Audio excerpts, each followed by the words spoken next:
People first organizations will win in the future of work. Your only real asset is your people. We all want purpose-driven work. HR-led organization is the I'm future. sorry, but leaders don't lead empty desks and empty shop floors. Welcome to the People Strategy Leaders Show. I'm your host, Sri Chellappa, founder and president of Engagedly, and a serial entrepreneur in technology, films, and music. This is where we talk to people leaders, business strategists, and organizational savants about leading in the time of change. What is working, what is not working, and more importantly, what we should be thinking about. Stick around to the end of the show. We will reveal how you can be our next guest. And now, let's engage. Hello, and welcome back to People Strategy Leaders Podcast. I'm your host, Sri Chellappa. Today, I have the honor of two-time top 100 HR influencers list, Jennifer Brown, who's the founder and president and CEO of Jennifer Brown Consulting and host of Will to Change podcast, which uncovers true stories of diversity and inclusion, and the author of How to Be an Inclusive Leader. Brown's workplace strategies have been employed by top Fortune 500 companies and nonprofits. As a successful LGBT entrepreneur, Brown has been featured by media such as New York Times, Bloomberg, Businessweek, Forbes, Fortune, Inc., The Wall Street Journal, HuffPost Live, CBS, Fox News, and many more. Oh my gosh, I was running out of outlets there. So welcome to the show, Jennifer. It's a pleasure to have you. Thanks, Sri. Thanks for having me. And thanks for placing me on the list, not once, but twice. That is incredible honor. Yeah. It's not normal for people to show up on our list twice. So obviously you're not just in the top 100, you're probably in the top 25 HR influencers in the space. But, I don't get to talk to a lot of DEI people on my podcast. I do have discussions around that topic. And obviously you're openly LGBT, and you're also a successful entrepreneur, and you coach organizations and leaders on how to be more inclusive in their workplace. I think, my question when I was thinking about what we should talk about today, really, I think we have made a lot of progress since the Black Lives Movement started about 2.5-3 years ago, really, and there's been a lot more awareness. But where do you see the gaps even today in the workplace? Oh, goodness.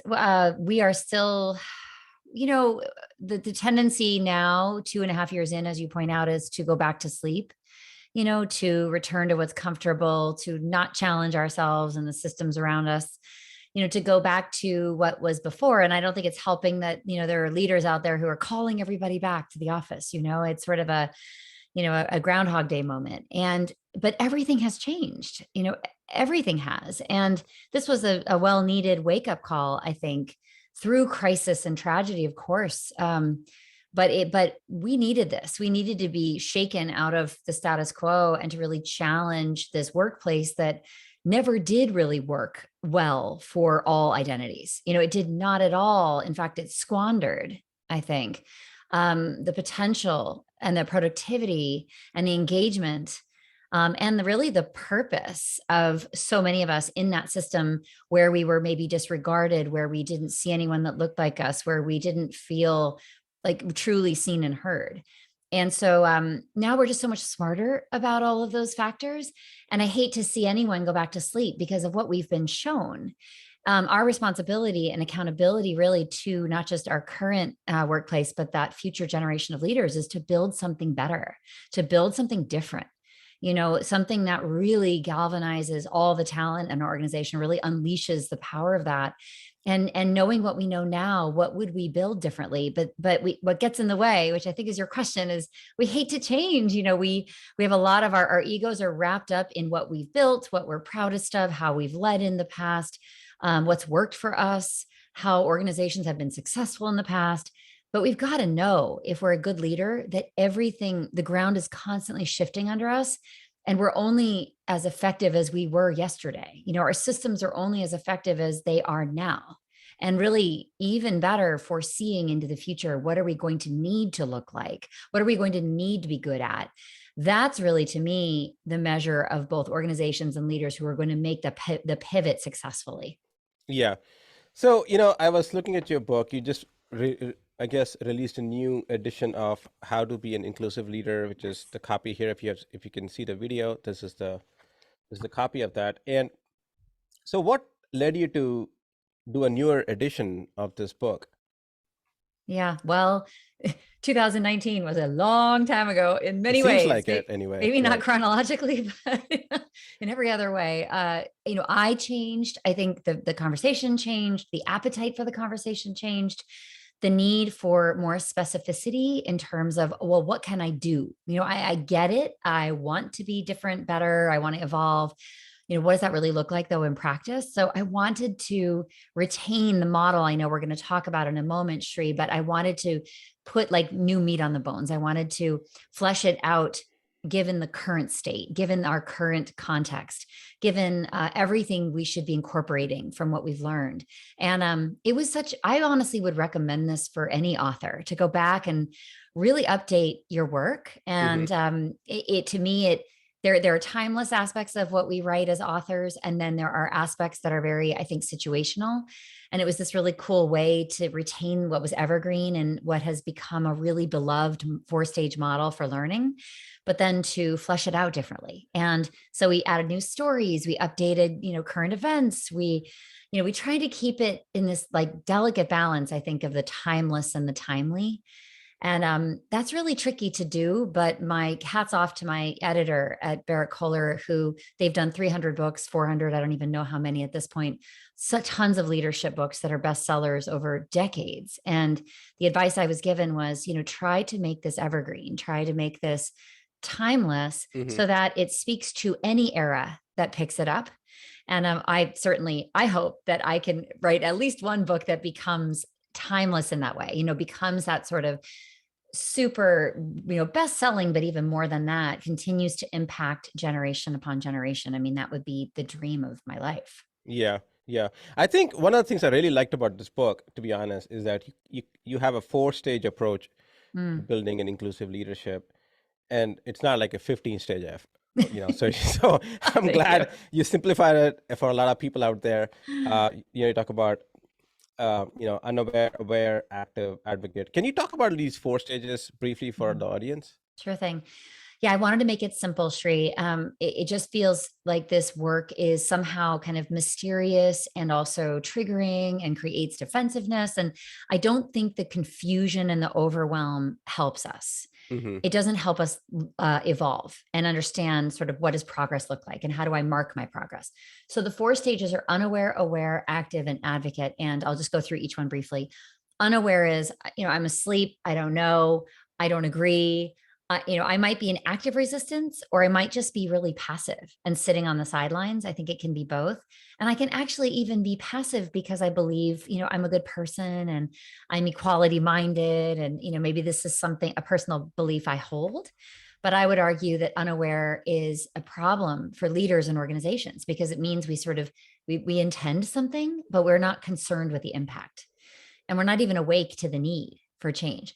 So if we want to move out of that, we awaken into the second phase, which is aware. And that is the awakening, the opening up the eyes. It's the scanning the environment. It's beginning to collect information that we've never known or had or wanted to know. It broadens our aperture and our toolkit. We learn about different identities. We learn about our own biases and our own diversity story. A lot of people, I think, are realizing their own, like the depth of their own diversity story through the last couple of years too, right? And how they never talked about it, how they avoided speaking it, how they didn't even lead from it, like so many discoveries. And so aware is that collection of information and sort of just the digestion of the meal, And it can be very overwhelming. It can be a lot. Particularly if you've been living in a bubble and you're protected by various degrees of privilege and you're learning about identities that aren't yours and are shocking, and you have either regret, sadness, anger, all of those things, guilt, but important to stay unaware and kind of like live there. I mean, I still return there all the time for things that I need to learn. But then active is the next phase, which is phase 3, which is, okay, now that you've opened that aperture, gathered information, how am I going to utilize it? How am I going to put it into play? Step into the arena, begin to have new conversations, and do the scary thing, which is, I don't have the language for this. I don't know how to speak it. I'm afraid about how it's going to go. I'm not going to do it perfectly. And so my advice in this phase is don't make perfect the enemy of the good. Understand that evolution is sometimes one step forward, two steps back. It's incremental, it's experimental. And go back and read Carol Dweck's work, Growth Mindset, classic book around failing forward. Like, try, don't do it so well, try again, learn, grow, and not be sort of fragile about the whole process. Because that's how we develop the muscle. The muscle will be sore, but that's good because you're pushing yourself. And then advocate is the fourth and final phase, which is, okay, now the muscle is strong. I know exactly how to deploy myself, my voice, my knowledge. I understand my place in the systems around me. I know how to push on certain things, challenge things, norms, question things. And I sort of have that intrinsic strength because I've developed it as a discipline. And, I feel I'm advocate level in a couple identities, most of which I carry personally. So I've learned how to use my voice. I'm strong. I'm knowledgeable. I know how to make noise, but there's a lot of others that I'm not, and I'm still in my own learning journey. And so I think the way I present this is meant to be disarming and welcoming. And it's an invitation to, look at ourselves where we are as learners. It meets people where they're at. And it doesn't judge anyone to say, well, you should have known that. Why didn't you know that? Or how could you get that wrong? That is never, I think, productive. While it might be frustrating for some of us that maybe look at other learners and say, why aren't they better? Why aren't they further? Why aren't we getting more support? Certainly that's a fair question, but at the end of the day, we got to meet people where they are and pull them forward and give them something and a mechanism with which to do that. So that was really where I was coming from. And honestly, my goal, Shri, is to engage people in this that have never really been engaged. Like, if somebody can pick this book up and say, this is the only book and the first time that anyone has ever written to me, that's amazing, because we've got a ton of people who have so much to contribute, but for a lot of reasons have been sitting on the sidelines. And that's not okay with me. And I don't think it's okay with them either. Yeah. One of the big excuses I get, and I would say that a lot of CEOs I talk to and the executives, I think they have the right intent, but they don't necessarily go about it in the right way to some extent, I would say. Because one of the excuses we get, I think there was a CEO of Wells Fargo or some other company, I can't remember, who said that I just don't get enough resumes of people of color or women in those roles, or something to that effect. So how do you, what's your response to that? And then how should a CEO then, because part of that is true, when you are applying for a job, you do get resumes of certain roles, in mostly men in certain roles, mostly people of not people of color in certain roles. Like, how do you go about fixing that? What is your advice to those executives? Yeah, sometimes executives often actually have that boo-boo moment, that moment where they just say something totally tone deaf. It's like the CEO of Microsoft. I tell this story in the book about his incident at Grace Hopper, which is a giant women in technology conference with thousands of women. And they say, what do we do about the fact that we're not getting raises and promotions at the rate that we should? It's really difficult. What's your advice? And he says, well, just wait for karma to take care of you. Good work is its own reward, and it will get noticed. And that certainly not go well. It did not go well. No. And he did not at all was not prepared. He answered from the heart, certainly vis-a-vis his own experience, right? Which had been very different in a system that was built to be more understandable by people like him, right? It's what a great aha moment. So he came back beautifully from that mistake. And I think that's a big part of what I'd like to see, which is when you say the thing and you get the feedback and you have to undo, I want to hear, like, what did you learn? Why did you say it in the first place? What are you going to say instead? What would be your advice be to other leaders? So I wish we could kind of see that. But when somebody says, I don't see enough to, non-white, non-male, non-cisgender resumes, I question sort of which resumes are making it through any sort of recruitment process where many eyeballs are reviewing. There's name bias, there's education bias, right? Even, Jose and Joe, same resume, but half of Jose's resumes get in the trash. And so literally we're leaking out all talent, like through every successive process in the HR world. And you can look at any business process and there's bias everywhere. Right. So by the time it lands on somebody's desk, that is not a representative sample. It has been biased in terms of the filters. And so we've got to really, all of us at each level have to be aware of the biases in our systems and processes and in ourselves. And then we need to put metrics together where we hold ourselves accountable for a different outcome. And that can mean disappearing resumes from names from resumes. It can mean removing educational background in schools.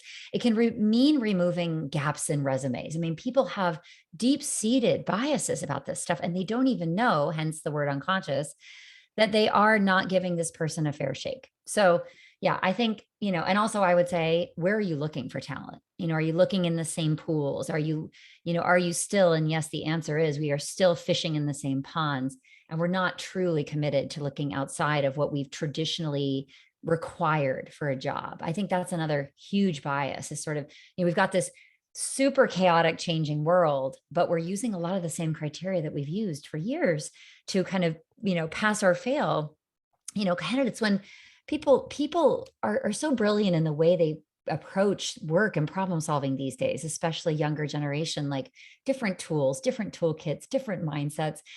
I've seen it on my team. I'm amazed. And so you got to also watch out for our criteria bias generationally. And I'll say our as a Gen Xer, like we have to be relentless in holding ourselves to a different standard. Otherwise, we're never going to get these candidates through to where they deserve to be. Yeah. I think one of the problems is also the lack of privilege people have starts way back from elementary school, right? So some of these people who are really good candidates never got a chance to get past maybe even a high school or community college.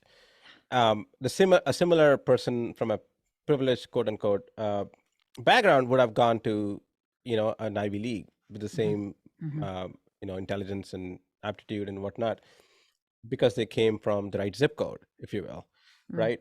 So I like this chapter. You write about this diving into identity, where you talk about this privilege walk, which really illustrates that really well. Can you talk a little bit about that? Because you said number of years ago, and I don't know how many companies have actually done this even today. I certainly have not participated in any of them or heard anybody personally who has participated in this. So I think this is a good exercise every company, I feel, should have to some extent. Yeah, it's painful and awkward, and it needs to be facilitated really carefully. But it's called the privilege walk, and essentially it's a bunch of questions that are asked, and you take one step forward or one step back, depending on whether you're a yes or a no. And it really, you start in a line, but you end up scattered across a room. And some people are in the very front or one side of the room, and some people are on the other side of the room. And you pick your head up, you look around. It's usually very emotional, Shri, honestly, because it reminds some of us of how difficult our circumstances and identities have been. Whether we've grown up in poverty, whether we're immigrants, whether we didn't have enough to eat, whether we were the first to go to college in our homes, or we grew up in an abusive alcoholic home, or whether we had every socioeconomic blessing, like every opportunity, we're told we could be anything, had books and books and books in our houses, and we're exposed to certain things. So it's fascinating and difficult for all sides, actually, in the exercise. I'll tell you, as somebody who ends up on one side of the room, except for a few questions, I end up on the very privileged end of the spectrum. That taught me so much about now my allyship, and my allyship stems from the place where I can activate around everything that I've been given. And looking this way, and I'm a white woman, and I look white, and I identify as Northern European ancestry, but I'm cisgender, right? So, but I'm also LGBTQ+, I'm also female. So certain questions I answered around, do I feel safe, expressing who I, love to the person I love publicly? No. Do I feel safe walking around the street? No. Have I, right? And I could go on and on. Yes. But there's other things, of course, that have really, like, tailwinds have sped me along in life. And I think what we've got to come out of that exercise with is deep appreciation and empathy. We have to also come out with, I think, our allyship activated, which is, okay, so if some of us have a lot of power and influence in certain systems because of the childhood years and how we were tracked, what do we do now with all of that? And what do we do for purposes of leveling the playing field? And we talk about what access do you have? Who do you know? What kind of professional capital can you be sharing? How can you be championing for alongside certain people or ideas?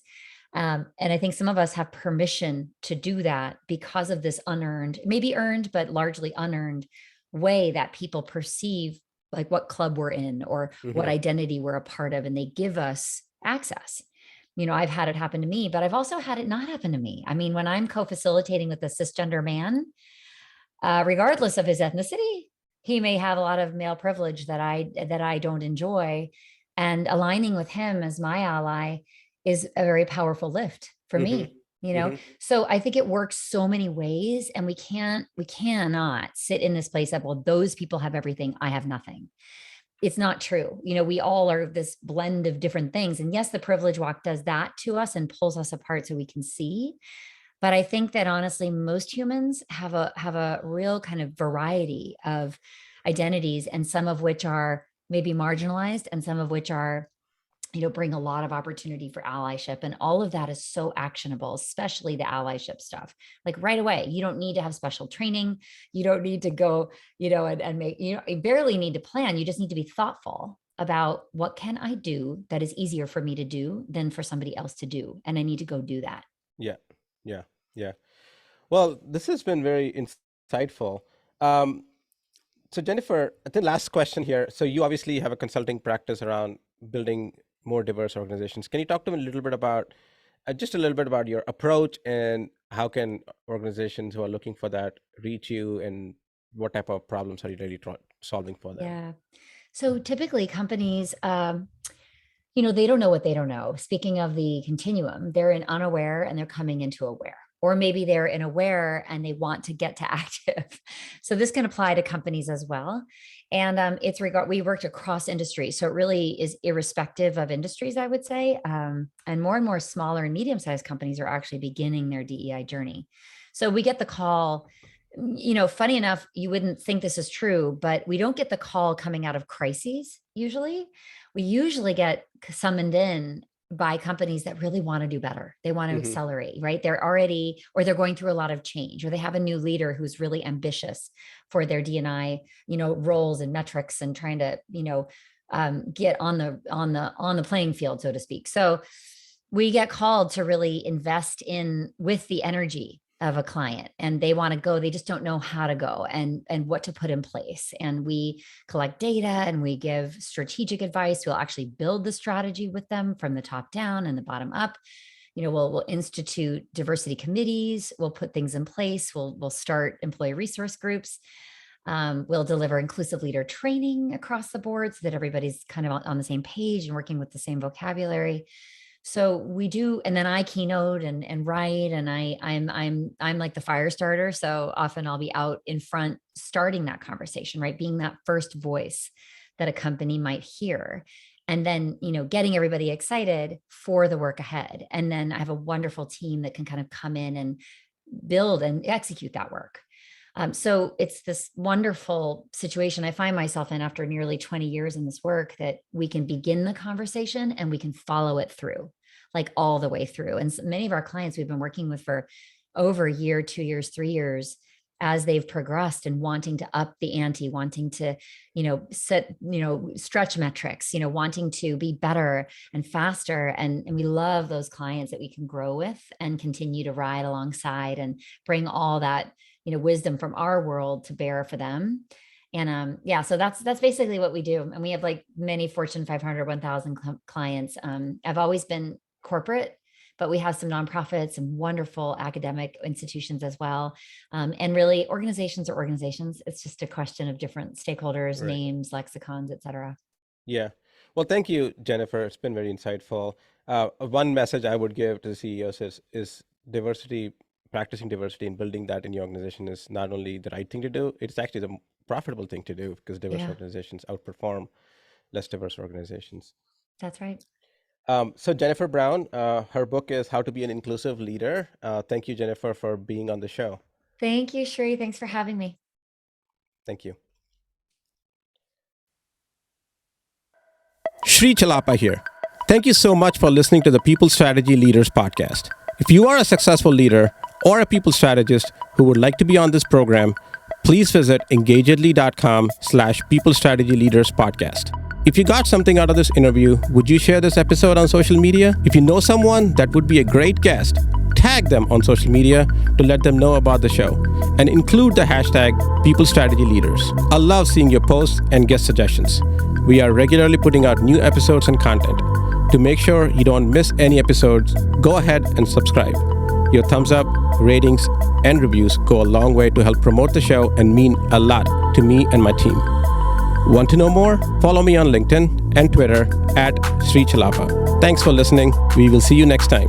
And thank you to Patrick Ramsey, sound engineer at Kalinga Production Studios, for recording and mixing this show.